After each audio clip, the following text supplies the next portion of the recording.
and the Instituto Affari Internazionali have successfully built a strategic partnership that is reinforcing the presence of the Southern Europe in the first league of research on international affairs.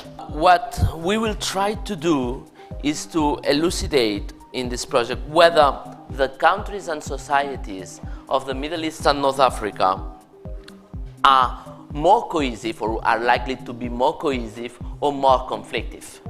We will try to see whether we are in front of an increasingly fragmented region or one in which there is a significant amount of integration and interconnectedness. In many respects, Europe is part of this region. So at the moment, it is more about, if you like, sort of breaking down, deconstructing what was there in the past. We're still not at a phase in which we can actually construct something new. And this is where the project comes in, I think.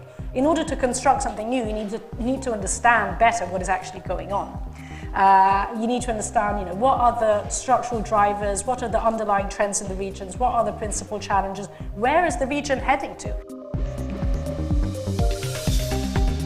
In some countries, the domestic calculation is more important than the regional threat calculation. They believe that the militaries are the dominant actors in these countries. That if you are not connected to those militaries, you will have marginal influence in Saudi Arabia and Egypt, in Algeria and Morocco. Sectarianism has a place among people, but it has been lifted into regional level, and it has been started to use as an instrument by regional powers in their quest to regional influence and power. These are the regimes that have been putting together mechanisms to immunize them from citizen protest. How we can develop a strategy of change that can tackle the institutions that have been propping up the head of a regime in place.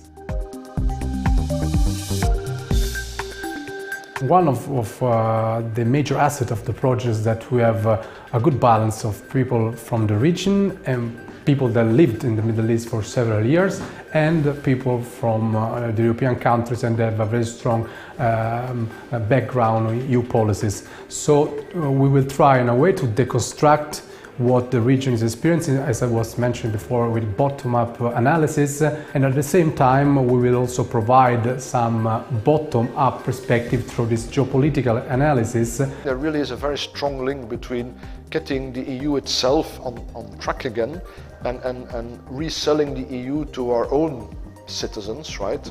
So that people believe again that the EU is more than a banking union, but it's a union in many other dimensions. And then we will have again, I think, we'll have a much more powerful external narrative again.